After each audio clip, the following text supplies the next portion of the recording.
ପିଲାମାନେ ସମସ୍ତେ ଭଲ ଅଛ ତ? ସମସ୍ତେ ଏକର କ୍ରମିକ ବିୟୋଗ ଜାଣିଛ? ଆଜି ଆମେ ସେ ଏକର କ୍ରମିକ ବିୟୋଗ ଗୀତ ମାଧ୍ୟମରେ ଜାଣିବା। ଜାଣିବ ତ ସମସ୍ତେ? ବୋଲିବ ସମସ୍ତେ ସମସ୍ତେ ସେ ଗୀତଟା? ଗୀତଟାର ନାଁ ହେଉଛି ଦଶଟି ଥିଲେ ମୂଷା ଛୁଆ। ବୋଲିବା? ଦଶଟି ଥିଲେ ମୂଷା ଛୁଆ ଖାଉଥିଲେ ଜ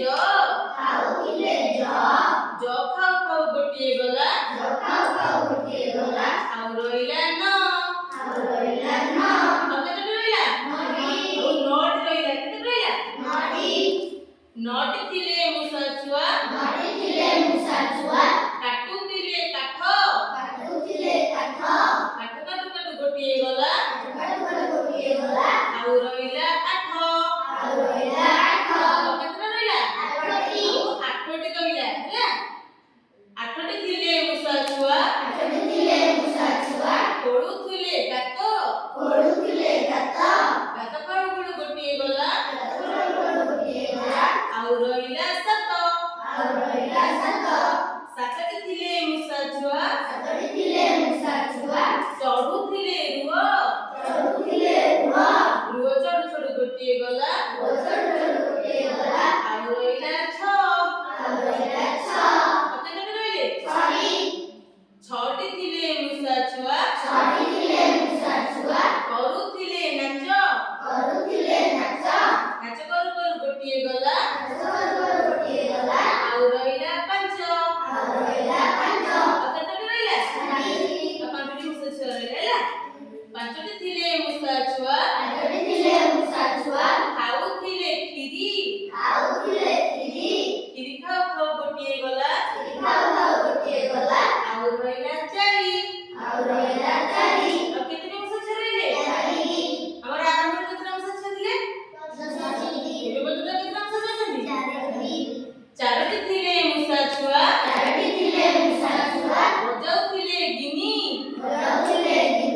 ଗିନି ବଜାଉ ବଜାଉ ଗୋଟିଏ ଗଲା ଆଉ ରହିଲା ତିନି। ତିନୋଟି ଥିଲେ ମୂଷା ଛୁଆ ଖୋଳୁଥିଲେ ଉଇ ଉଇ ଖୋଳୁ ଖୋଳୁ ଗୋଟିଏ ଗଲା ଆଉ ରହିଲା ଦୁଇ। ଆଉ କେତେଟି ରହିଲେ? ଦୁଇଟି ଥିଲେ ମୂଷା ଛୁଆ ଖାଉଥିଲେ କେକ୍ କେକ୍ ଖାଉ ଖାଉ ଗୋଟିଏ ଗଲା ଆଉ ରହିଲା ଏକ। ଆଉ କେତେଟି ରହିଲେ? ଏକଟା ଥିଲେ ମୂଷା ଛୁଆ ଲଗାଉଥିଲେ ଚୂନ ଚୂନ ଲଗା ଲଗା ଗୋଟିଏ ଗଲା ଆଉ ରହିଲା ଶୂନ। କେତେଟି ମୂଷା ଛୁଆ ରହିଲେ? କହିଲେ ଦେଖିଆ ଆରମ୍ଭରେ କେତେଟି ମୂଷା ଛୁଆ ଥିଲେ?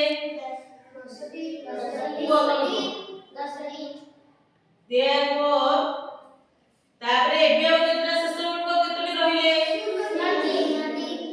ତାହେଲେ ଏଇଟା ଏକର କ୍ରମିକ ବିୟୋଗ ହେଲା ନା ନାହିଁ? ହେଲା ତ? କେମିତି 10 ରୁ ଗୋଟେ ଗଲା କେତେ ରହିଲା? ତାପରେ 9 ରୁ ଗୋଟେ ଗଲା କେତେ ରହିଲା? ତାପରେ 8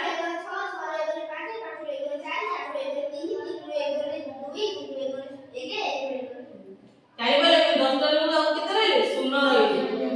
ସବୁ ଗୋଟେ ଗୋଟେ କରି ପଳେଇଲେ। ତମେ ଏଇଟାରୁ ଏକର କ୍ରମିକ ବିୟୋଗ ଜାଣିପାରୁଛ ନା ଜାଣିପାରୁନ? ଜାଣିପାରୁଛ ତ? ଭଲ ଲାଗିଲା?